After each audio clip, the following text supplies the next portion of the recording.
الشيطان الرجيم بسم الله الرحمن الرحيم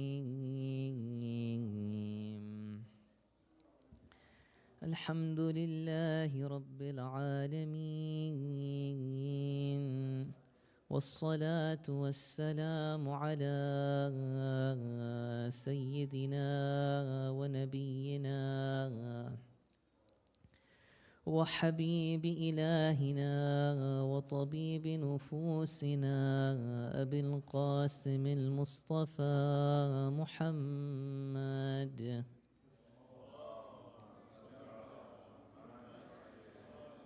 وعلى أهل بيته الطيبين الطاهرين المعصومين المنتجبين المطهرين لا سيما بقية الله في الأرضين روحي وأرواح العالمين له الفداء ولعنة الله على أعدائهم أجمعين إلى قيام يوم الدين. My dear brothers and respected sisters, Assalamu alaikum wa rahmatullah. It is narrated that once the Abbasid Caliph Mansur, la'natullahi alayhi, this is the same Mansur that poisoned Imam Sadiq alayhi salam, he once called the seventh Imam, Imam Musa al-Kadhim, and he told him to sit for a ceremony where it was the Persian New Year, Nowruz, and the heads of the army were going to come and give their congratulations and present gifts to the Caliph. So the Caliph Mansur told Imam Kadhim, I want you to take up this responsibility and be the one to receive the gifts on behalf of me. Imam alayhi salam tried to refuse, he gave an excuse, but the Caliph insisted. So fine, the Imam was sitting there, and one by one the heads of the military were coming, were giving congratulations and were presenting the Imam with gifts. And there was a servant of the Caliph Mansur who was close by and watching. Until at the end of this ceremony, after the heads of the army had come, one old man came up and he said, "O son," he addressed the Imam Kadhim alayhi salam. He says, "O son of the Messenger of Allah, I am a destitute man, I'm poor, I don't have anything, I don't have any gift or money, wealth that I could give you. But let me give you this. My grandfather recited some poetry for your grandfather, Hussein ibn Ali. And what's the poem?" So he recited the poem. He said, عَجِبْتُ لِمَصْقُولٍ عَلَاكَ فِرِنْدُهُ يَوْمَ الْحَيَاجِ وَقَدْ عَلَاكَ خَبَارٌ. I'll just summarize the gist of what the poem is saying. It's saying that I'm not surprised that the enemy, the Banu Umayyah, did what they did to you, O Hussein. I'm surprised that the swords and the arrows actually went to your body, and your greatness and your magnificence did not cause the arrows and the swords to divert away and not hit you. So after reciting this poem, the Imam says to him that I have accepted your gift. Take a seat. May Allah bless you. Take a seat. And then Imam Kadhim turns to that servant of of Mansur, and he says, "Go ask the Caliph, what's the deal with all of these gifts? What does he want to do with all of these gifts?" So the servant goes to the Caliph, comes back and tells Imam Kadhim that Mansur has said, everything is for you. You can have it, Imam Kadhim. And Imam Kadhim alayhi salam, in turn, he tells this old man that take all of this wealth. All of it is a gift from me to you. You see, this is one example that I just wanted to show you guys, to show how the Ahlul Bayt, salamullahi alayhim, they really encouraged and supported the poets who were reciting poetry in favor of the Ahlul Bayt. This is just one story. We have a lot of similar stories. Kumayt, Da'bal, these were great, brave Shia who, in a time of political stress where it was dangerous for them to openly support the Ahlul Bayt, they were bravely writing poetry. exposing the enemies of the Ahlul Bayt and supporting the Ahlul Bayt. And the Imams used this tool of passing on a message, of teaching people. You see, at that time, there was no internet, there was no TV, no smartphones. This is 100, 1,000, 200, 300, 400 years ago. At that time, poetry was the way that was the mass media. Somebody would write a poem, and the Arabs loved poetry. Very quickly, everybody would memorize it, and it would pass along. Because of the eloquence of the poetry itself, people would remember it and narrate it and memorize it. And so it was a way of somehow passing on a message. Poets were a very important group in that culture, in that society. And so the Ahlul Bayt alayhimus salam, as well as the enemies of the Ahlul Bayt, tried to take advantage of that and tried to support poets who would write poetry to support their cause. And so this is a lesson for us. Just one other hadith I'll quote. We have a hadith that says, من قال فينا بيت شعر بنى الله تعالى له بيتا في الجنة. This is a beautiful play on the word bayt. Bayt, I think we would call it a pun in English. Okay, bayt in Arabic is used for a house, and bayt is also used for a couplet of poetry, like 2 lines of poetry. And so in this hadith it says, whoever says about us, the Ahlul Bayt, whoever recites a line of poetry, a couplet of poetry, Allah will build a house for them in Jannah. Whoever recites a bayt about us, God will build a bayt for them in Jannah. The lesson that, since we are now coming to the end of this opportunity that we have to remember Imam Hussein, connect to Imam Hussein, a message I wanted to give to you, dear brothers and sisters, is that the same way that poetry was so important at that time, maybe till now it is, but maybe in our society, in Canada, in English, it's not as important as it was at that time. Now, that doesn't mean we shouldn't work on poetry. We should. But what I'm saying is that there is a greater message we can take out here of somehow spreading. The goal is not just poetry. The goal is to spread the teachings of the Ahlul Bayt in an artistic way, in a literary way. If we can somehow promote the values, the message of the Ahlul Bayt alayhimus salam. Today, parents are looking for resources that they can give their kids, be it movies or books or something to pass their time. If only we had such resources that had been developed by mu'mineen, that are in line, that are teaching, presenting the teachings of the Ahlul Bayt in a format that children would like, be it a short film or a novel or a comic book or something. So these are all things that if we are able to, it would be such a huge service that definitely in the eyes of Allah would be extremely valuable if we are able to. Sallallahu ala Muhammad wa ali Muhammad.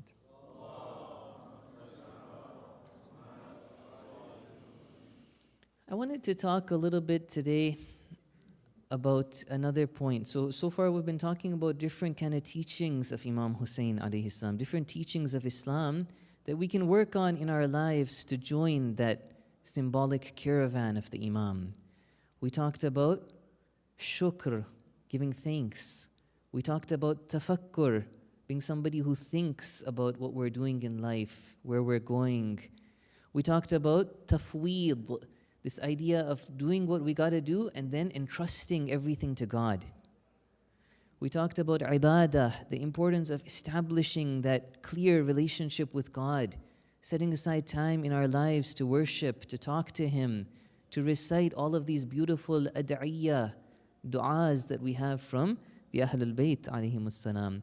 And then the last thing that we talked about was this idea of the promises of God. That as believers, we need to have faith in the promises of God. So many verses of Quran talk about different things, and then they say, this is a promise of God. God will never break His promise. So I wanted to wrap that up right now with a couple of points and then move on to another teaching of Islam that we can work on, that we see in the tragedy of Karbala, called basira. We want to be people who have basira in our life. And I'll define what basira means. And inshallah today we want to remember Abul Fadl al-Abbas in the Musibah. Abul Fadl al-Abbas is somebody who is remembered in ahadith as being somebody who had basira. Again, we'll come to that in a moment. Just to wrap up this discussion on divine promises, I spoke yesterday about the opposite of divine promises, how the enemies, shaitan, they are also trying to promise us things. When we look at all the advertisements we are bombarded with every day, be it like billboards or be it the feed that we're getting in our social media, what is that? These are promises that that company is making that, oh, if you buy my product, you will become happy. You will be successful. You will be popular if you have this material luxury. Okay, these are false promises. We need to realize as believers where true happiness, true success, true perfection lies. And definitely, it does not lie in material things. On the other hand, just a few points about the divine promises, the promises of God. I mentioned 2 nights ago that if a believer does his duty, okay, so this is related to tafweed, related to tafakkur. If we think about what our responsibility is, and then we go ahead and act according to our responsibility in life, having faith in the divine promise of God, that God will help us out, that God will reward us in the hereafter. See, this will bring about 2 different things. One of them is that if we do that, we will ourselves have true peace and tranquility in our lives. This is a very important point. The second point is that it actually will cause the help of God to descend in this world. Okay, so first of all, we have to, again, this is a point I keep reiterating, that the world is not going to be perfect. We are going to have ups and downs in our life. But there is a true sense of tranquility that a believer, peace in his heart that a believer has, that we should be aspiring to have. A believer knows that, okay, he's going to go through difficulty. He's going to see the loss of loved ones. He's going to go through insecurity, sickness. God is going to test him. But simply the fact that he is obeying God, he is doing what God wants him to do, that itself is the cause of peace and tranquility in his life. This is a true peace and tranquility. It is a heart of a believer is connected to that infinite source of all existence, Allah Ta'ala, and that is what we need to rely upon. Our peace and tranquility can't come from our cup of coffee or our,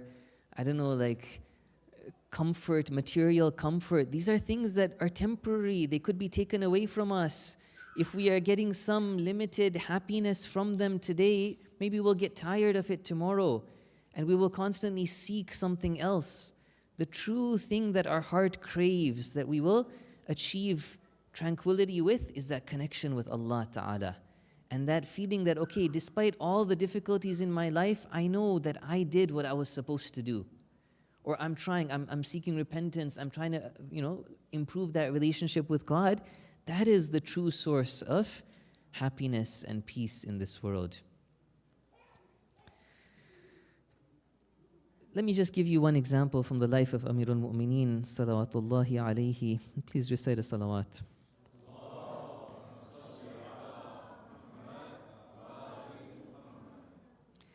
When in the Battle of Ahzab, that famous story where the Muslims had dug a ditch, Battle of Khandaq, for a time the kuffar were unable to cross this ditch. They were surprised. They hadn't seen this tactic being used in warfare before.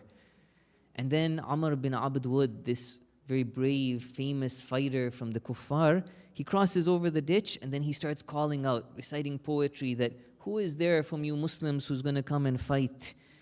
وَلَقَدْ بَحَّحْتُ مِنَ النِّدَاءِ بِجَمْعِكُمْ هَلْ مِن مُبَارِزٍ. There's poetry narrated in the books of history that he is reciting that, come, one of you Muslims, aren't you all like, don't you believe in these promises of God? Why is nobody brave enough to come and fight me? The Messenger of Allah sallallahu alaihi wasallam, he turns to the Muslims, he says, Man li hadha al-kalb? Who is there that is ready to go and fight this dog? None of the Muslims are brave enough except for Amirul Mu'mineen. Amirul Mu'mineen stands up and says, Ana lahu ya Rasulullah. Rasulullah talks to him. He tells him, this is Amr. Imam Ali says, I know, I am Ali ibn Abi Talib. The Prophet calls him, the Prophet brings him close to himself. He like wraps the amama on the head of Amirul Mu'mineen. He gives Amirul Mu'mineen his sword. He does dua for him. And then Amirul Mu'mineen goes reciting poetry. The same way that Amr bin Abd Wud was reciting poetry, Imam alayhi salam starts to respond to him with poetry.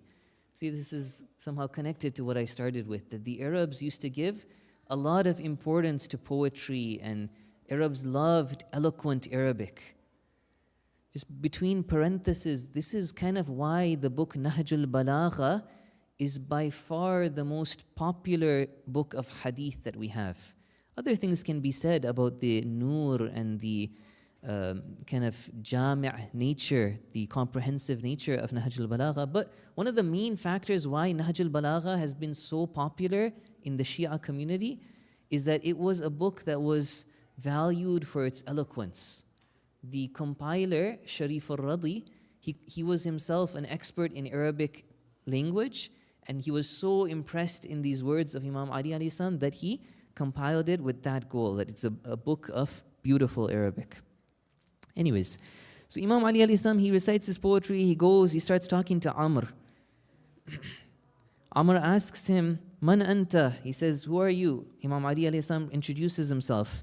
He says, by Allah, your father was my friend. Abu Talib was my friend. I don't want to fight with you. Why did your cousin, the Prophet ﷺ, send you? Okay? And so Amirul Mu'mineen tells him something here. This is where I wanted to show the faith in divine promises. Amirul Mu'mineen says that the Prophet, my cousin, he knows that there's only one option really. Whether you kill me or I kill you, there's no difference. I am definitely going to go to paradise and you are definitely going to go to hell. See, this is a believer, a follower of Ali alayhi salam. We should be like this. Even in the face of difficulty, when we know what our responsibility is, we are fearless. Because we know that this is what God wants me to do. Okay, it might be difficult. It wasn't easy to go and fight for Amir al-Mu'mineen even alayhi salam. But the point is that when he has that faith, that confidence in the promise of Allah, he knows that nothing bad is going to happen to him. Worst case, he's still going to go to paradise. Right? So this is what we want to be after in our lives. The other thing, so the one aspect of having faith in divine promises is that we ourselves attain that tranquility, that peace of heart, peace of mind that we are after in our lives. The other thing is that definitely there is a reality that the system, this is also something I have been mentioning in the previous nights, that the system of cause and effect that rules this world is not just a material system. If we obey Allah, there are so many verses of Quran, in tansurullaha yansurkum. If you stand up for the sake of Allah, you listen to what Allah told you, definitely the help of Allah will come in your life. One example that is in front of our eyes is what is happening in Gaza today, what is happening in the Middle East today. Okay, some decades ago, there were so many Muslims, and unfortunately till now even, we have Muslims that were somehow mesmerized and overwhelmed by the power of the enemies of Islam. They said that no, we can't fight against the enemies of Islam. They were betting on a losing horse. Okay? Whereas there were other people who stood up with taqwa, with faith in God. They did their responsibility, and today we are seeing miracles are happening. 8 months, 9 months, 10 months of war, and not one of the objectives of the enemy has been met. Okay, so this is something that the faith, when people have faith, when people do their responsibility, definitely the help of Allah will descend upon them. Sallallahu ala Muhammad wa ali Muhammad.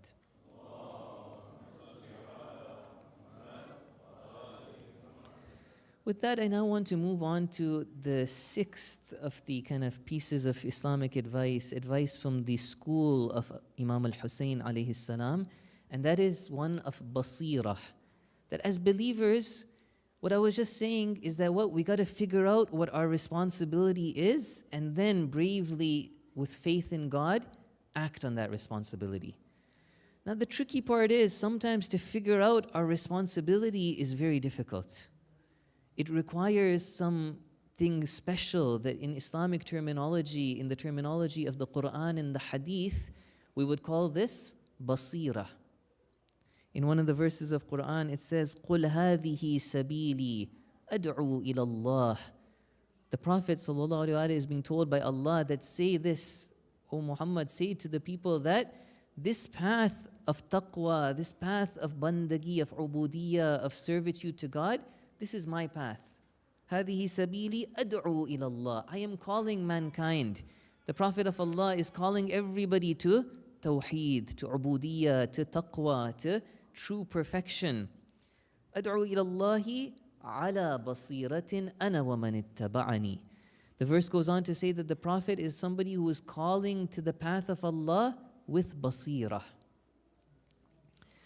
See, basira is from the same root as the word basar.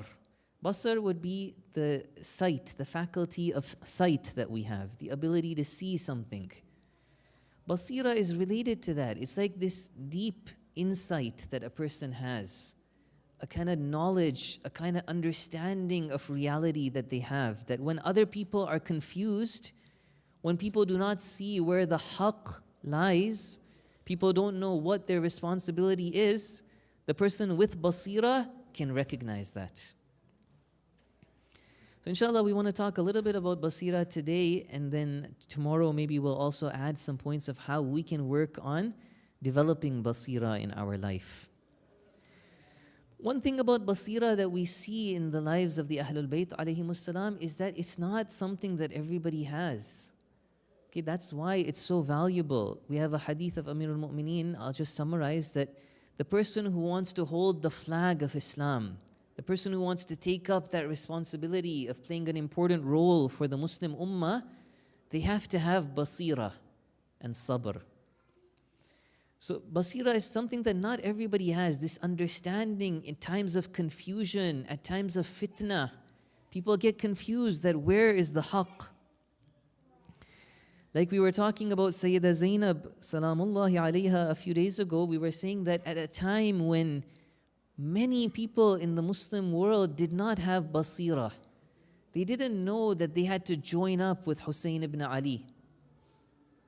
Okay, not everybody who was not in the camp of Imam Hussein, other than these 72 or whatever number of companions that the Imam had, it's not like everybody else was a fasiq, an open transgressor, an alcoholic. No. There were people who claimed to be people of religion, people of worship, people of knowledge, but they didn't have the basira that they had to obey the Ahlul Bayt. They had to go to Imam Hussein and submit before him and follow him. Some of them, they came up maybe sincerely, definitely sincerely at times. They started to give advice to their Imam that, oh Hussein, don't go to Kufa, go to Yemen, go run away from Yazid. See, they didn't have that understanding that you don't advise your Imam, you listen to your Imam, you submit to your Imam. There were a lot of people like that in history, and unfortunately, even today there are a lot of people like that who maybe they mean well, but they don't have basira. They don't know where they need to act at the right time, when they have to act, how they have to act.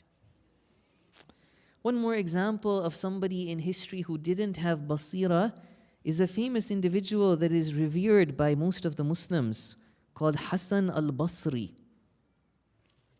Okay, Hassan al-Basri is remembered by a lot of our dear brothers as being a very pious scholar, one of the tabi'un, mufassir of the Quran, muhaddith, spiritual person.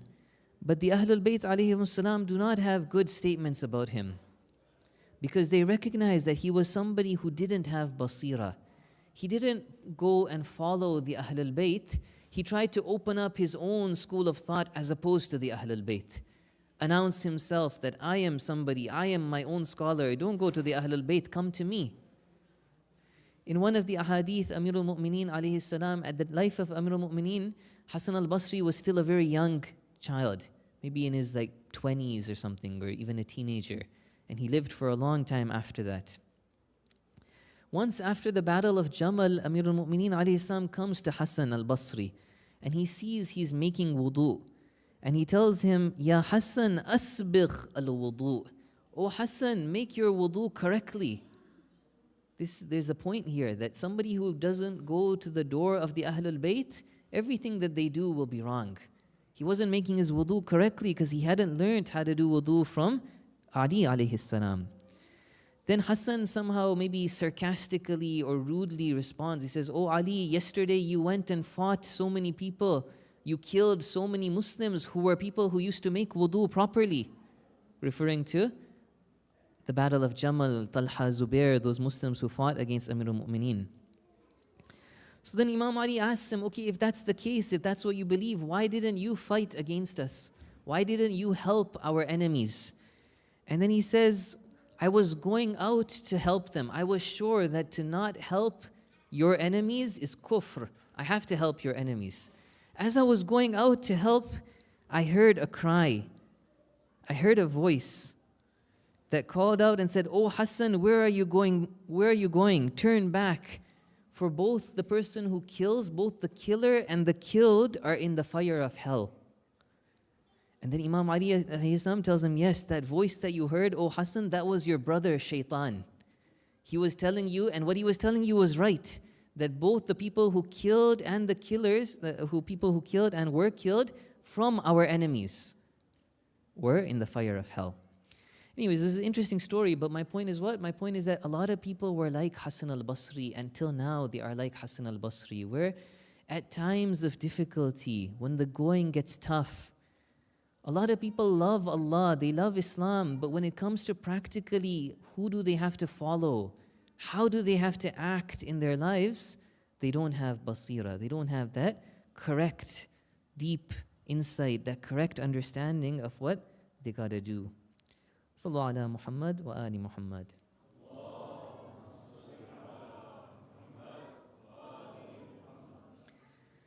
I'll just end with a couple of points here of practical examples in our life in this day and age of what are examples of areas where we need to have basira, where unfortunately a lot of mu'mineen, if not Muslimin, are lacking in their basira. Okay, so I said basira is this kind of deep understanding that allows us to figure out where the truth is, figure out where our responsibility is. One of the areas, unfortunately, that happens a lot nowadays amongst mu'mineen is this focusing on polemical differences between Shia and Sunnah. Okay, this is something that our enemies are very happy. They are willing to spend money to promote, to fan the flames of this fire. And unfortunately, to a certain extent, they are succeeding. Both Shia and Sunnis alike are falling prey to this plot of our enemies and just focusing on bad-mouthing one another, cursing one another. This is at a time where we have enemies that are trying to do what they are doing today in Gaza. They want to occupy our lands and take our resources and subjugate us. And we, unfortunately, we don't realize that at the forefront of the fight right now are Sunnis. We have to help them. This is a fight that all Muslims are engaged in. And so we need to work with them. We need to love them, support them. This is what the Ahlul Bayt want us to do. This is what Amir al-Mu'mineen alayhi salam did not rise up for all those years, and he swallowed his anger for the unity of the Muslim Ummah. And so this is a very important point. We have in the Quran that those true followers of the Prophet, Muhammadun Rasulullah sallallahu alaihi wasallam. This is the last verse of Surah Al-Fatih, the 48th chapter of the Quran. وَالَّذِينَ مَعَهُ أَشِدَّاءُ عَلَى الْكُفَّارِ رُحَمَاءُ بَيْنَهُمْ. Those people who are truly with the Prophet, what is the criteria, the identifying factor of these true Muslims? They are not people who are whining and dining with the enemies of Islam. Unfortunately, we see that sometimes mu'mineen are so ready to badmouth Muslims, badmouth our Sunni brothers, but work with the enemies of Islam. No, أشداء على الكفار. They are harsh, they are severe when it comes to the kuffar, but amongst the Muslims, رحماء بينهم. Okay, we cannot say that our Sunni brothers are not bainahum. Definitely they are from the Muslim ummah. Ruhama bainahum means amongst all the Muslims we have to have mercy with one another, love one another, support one another, help one another. This is one point, one area where unfortunately sometimes believers falter in their basira. Another example of basira is in this day and age that we live in. There are so many attempts in this society to weaken our families, to occupy our time with useless things, to pray. I was talking about advertisements the other day, yesterday or the day before, that to prey upon our carnal desires, to make us busy with things that at the very least it is useless. Okay, God forbid, it's even worse than that. It's sin that is killing our soul by engaging in that sin. Okay, there are all these attempts at Hollywood and internet and the educational curriculum and all these different things are there trying to attack us, attack our spirituality, our values, our family structure. In the face of this, what do? Somebody with basira should recognize this problem and try to be taking steps to help the Muslim community, that inshallah a generation from now, 2 generations from now, our children, our grandchildren are still faithful mu'mineen, lovers of the Ahlul Bayt, living in this country. Okay, the only solution is not that we pack up and leave and go back home. Not everybody can do that. Muslim communities are now established in Canada. We're here to stay. And so we need to have a plan to somehow continue to remain, to train our children, to pass on the faith, purity, piety, knowledge to the future generations. And in that regard, one of the things that's very, very important and must be done correctly is to have Islamic schools. So mashallah, it is a very very happy thing to hear that there is an attempt, which inshallah after the majlis today you will find out more about, to establish a Shia school over here. This is the least that we can do for our children. Maybe this is even more important than the Husayniyah itself. Normally we put so much money, so much time, so much efforts into the Husayniyah, which is great, which is necessary. But for the future of our children, who's to say, maybe a school is even more important than the Husayniyah. Let's leave it at that. One last point I wanted to say about Abu al-Fadl al-Abbas before we move to the musibah is that, like I said, one of the outstanding qualities of Hazrat Abbas is that he was somebody of basira.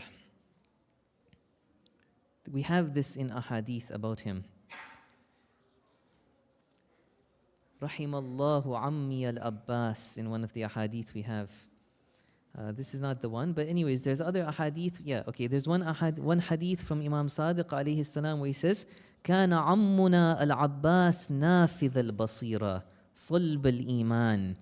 Our uncle Abbas, Imam Sadiq, the 6th Imam, is talking about Abu al-Fadl Abbas, so like his grandfather's uncle, but in Arabic, in the fiqh, that's very normal. Your parents' uncles, you can call them to be your uncle as well.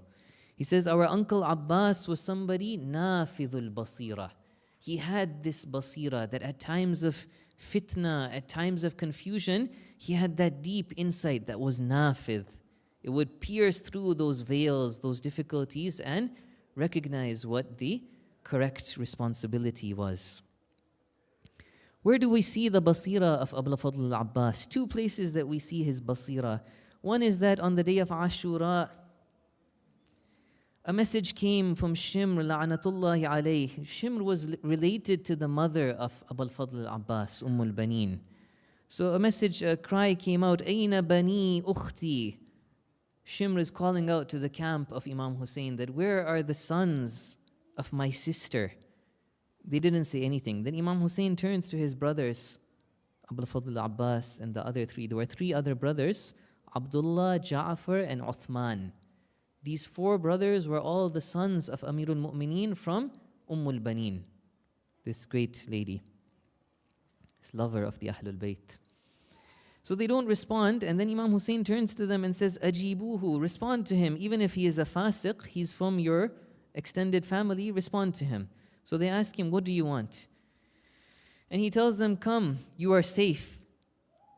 Don't kill yourselves with your brother Hussein, basically.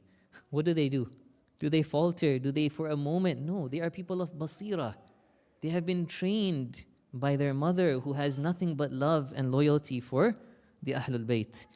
They curse Shimr and they say, قَبُحْتَ وَقَبُحَ مَا جِئْتَ بِهِ. May, woe be upon you, how ugly you are and how ugly this aman nameh, this guarantee of safety is. Should we leave our master and our brother and we go towards safety? He is killed and we are not killed? And so this is their basira, that they don't even entertain such a thought for a moment. Another aspect of the basira of Abu al-Fadl al-Abbas is that he sent his 3 brothers first to go and be killed in front of him, one by one. He was the only one from these 4 brothers who had children. He never thought for a moment that, no, let one of my brothers remain alive to take care of my kids, to take care of my elderly mother in Medina. No, he had that basira. He knew what he had to do, and one by one he sends his brothers first to die for him. Assalamu alayka ya Aba Abdullah. وعلى الأرواح التي حلت بفنائك عليك مني سلام الله أبدا ما بقيت وبقي الليل والنهار ولا جعله الله آخر العهد مني لزيارتكم.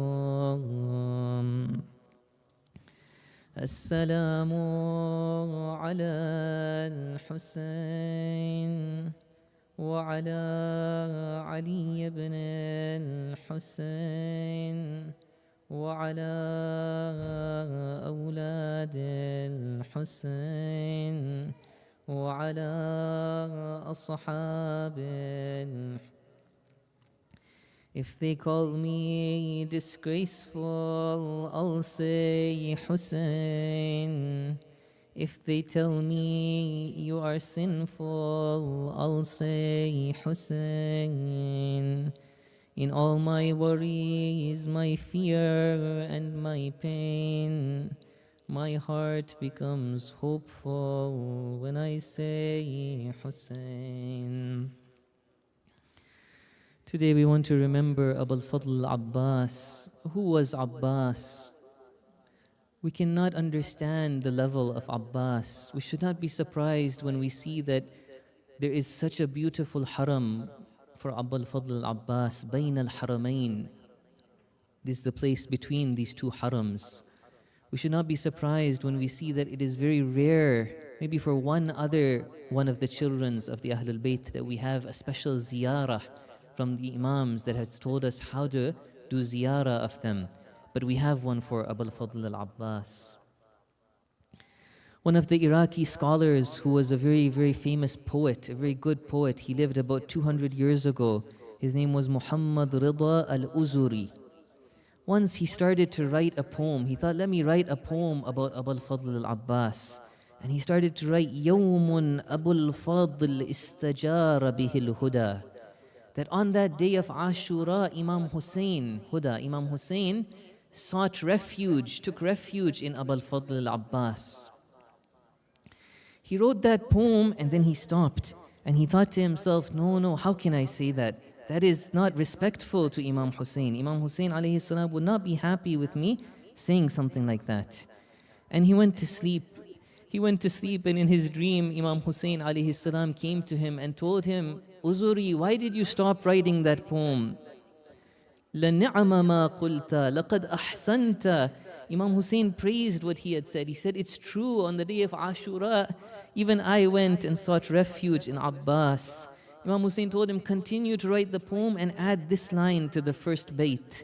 وَالشَّمْسُ مِنْ كِدَرِ الْعِجَاجِ لِثَامِهَا. That on that day of Ashura, the sun, that is Imam Hussein, kind of went behind the clouds. Because of the dust of that, the sun was veiled. Meaning that the sun, Imam Hussein, was under also the protection of Abu al-Fadl al-Abbas. So Uzuri wakes up and he writes a long poem. In one of his lines of poetry, he says, Al-Yawm, he's telling Abu al-Fadl al-Abbas that Abbas, with your death, Al-Yawm namat a'yunun bika lam tanum. Oh Abbas, today there are eyes that are happy. They can sleep peacefully now that you are dead. These are the enemies of the Ahlul Bayt. وَتَسَهَّدَتْ أُخْرَى فَعَزَّ مَنَامُهَا. But oh Abbas, there are other eyes. There are the eyes of the daughters of Hussein that no more can they sleep peacefully now that you are gone. Let us go to the day of Ashura. Allama Majlisi narrates in Biharul Anwar. The time came that Abbas saw. Abbas was the last of all the men, other than Ali al-Asghar, as we call him, other than Abdullah ibn al-Hasan, these young children. The last of the men who is left in the camp of Hussein is Abbas. When Abbas saw how Imam al-Hussein was all alone, he comes to his brother. He says, "Oh my brother, hal min rukhsa? Is there permission for me now to go into the battlefield?" Hussein alayhi salam knows what is going to happen. He cries, "Baka buka'an shadida." He cries, he says, "Oh my brother, you are my sahibul liwa. You are the one who has the flag of my army. How can I let you go?" Abbas says, "My heart has now become constricted. I am tired of life. I want to go and seek revenge from these munafiqun." Hussein tells him, "Oh Abbas, if that's the case, then at least try and go and get some water for these children." Abbas alayhi salam, he goes to the enemy, he talks to them, he tries to convince them, he tries to advise them, but unto no avail. He comes back to his brother, he tells him what happened. At that time, Abbas hears the cries of the children. Al-Atash, Al-Atash. Today, I don't know how many parents are hearing the cries of their children in Gaza. Al-Atash, Al-Atash. Abbas climbs onto his horse, he takes a spear, he takes a water bag, he goes towards Furat. There are 4,000 of the enemy soldiers who have been stationed at the Furat to stop him from coming. They are firing arrows at him, but he is fearless. He is the son of Adi. He kills 80 of them. Somehow, amidst that army, amidst that chaos, he is able to make himself reach the water of Furat. This is the loyalty of Abbas. Anybody would have justified it for themselves, that they could have taken some water in that state and drunk it. But when he looks at the water, ذَكَرَ عَطَشَ الْحُسَيْنِ وَأَهْلَ بَيْتِهِ. He remembers the thirst of Hussein. He remembers the thirst of the family of Hussein. He throws the water back down. He fills the water bag and he carries it on his right shoulder and tries to go back towards the camp of Imam al-Hussein. The enemy soldiers stop him, they surround him, he is trying to make his way, but the time comes that his right hand is severed. Wallahi in qata'tumu yamini inni uhami abadan an dini. Imagine how painful it would be to have your hand cut off, but Abbas doesn't falter. He says, "By Allah, even if they cut off my right hand, I will never stop to help the religion of Allah." He goes forward. Sometime later, his left hand is now cut. "Ya nafsu la takhsha min al-kuffari wa abshiri bi rahmatil jabbari." He's telling himself, "Oh nafs, don't be scared." Somehow, without any hands, he is still going forward. He has taken the water bag in his mouth. But the time comes that an arrow pierces that water bag and the water is spilt onto the plains of Karbala. Sometime later, Imam al-Hussein, maybe he was looking, and amidst that crowd, amidst that army of Yazid, he hears a cry. "Ya Aba Abdullah, alayka minni salam." ألا لعنة الله على القوم الظالمين وسيعلم الذين ظلموا أي منقلب ينقلبون. صلى على محمد وآل محمد.